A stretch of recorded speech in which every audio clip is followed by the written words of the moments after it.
तो जापान का समाज अपेक्षाकृत शांत माना जाता है। जापान में हिंसक घटनाएं बहुत कम होती हैं। नेताओं पर हमले की घटनाएं भी जापान में ना के बराबर होती हैं। ऐसे में शिंजो आबे पर अटैक सवाल खड़े करता है। सवाल उठ रहे हैं कि क्या इसके पीछे कोई इंटरनेशनल साजिश है। विशेषज्ञ इसका चीन से कनेक्शन जोड़ रहे हैं। इसकी वजह भी है। आपको बता दें कि 2012 में जापान और चीन के बीच रोनकाकू और दियोयास द्वीप को लेकर के विवाद हुआ था। तब शिंजो आबे ने मजबूती से इस मुद्दे पर चीन का विरोध किया था। इसके अलावा शिंजो आबे के नेतृत्व में जापान 2016 में ट्रांस पैसिफिक पार्टनरशिप में शामिल हुआ था। ये चीन की आर्थिक घेराबंदी के लिए व्यापारिक समझौता था। इसमें America, Australia, Brunei, Canada, Japan, Malaysia, Mexico, New Zealand, Peru, Singapore और वियतनाम जैसे देश शामिल थे जो चीन के विरोधी हैं। हालांकि बाद में अमेरिका इस समझौते से बाहर हो गया था। 2018 में जब ट्रांस पैसिफिक पार्टनरशिप में शामिल देशों के बीच नया व्यापारिक गठबंधन यानी comprehensive and progressive agreement for trans Pacific partnership बना तो दूसरे देशों के साथ जापान इसमें शामिल रहा। चीन इसे लेकर भी शिंजो आबे से बेहद नाराज था।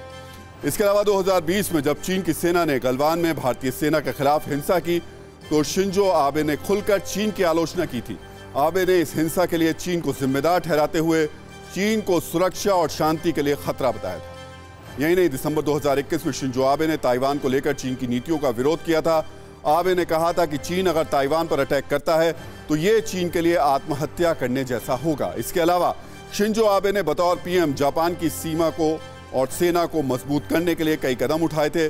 उन्होंने समंदर में चीन को घेरने के लिए ताइवान और अमेरिका के साथ कई समझौते किए थे। शिंजो आबे ने भारत, वियतनाम और दूसरे चीन विरोधी मुल्कों के साथ जापान के रिश्ते मजबूत किए थे। इतना ही नहीं, शिंजो आबे के नेतृत्व में जापान ने यूरोपियन यूनियन, ब्रिटेन के साथ मजबूत रिश्ते बनाए थे।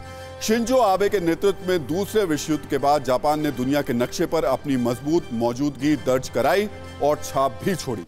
एक दूरदर्शी नेता के तौर पर शिंजो आबे लगातार दुनिया को चीन की चालाकी और विस्तारवाद के खिलाफ आगाह करते रहे। ये बात चीन को बेहद खटकती थी। इसलिए शिंजो आबे की हत्या के बाद भी बौखलाया चीन जापान के खिलाफ प्रोपेगेंडा फैला रहा है। चीन आबे की हत्या के बाद राजनीति में जापान में अशांति की भविष्यवाणी कर रहा है।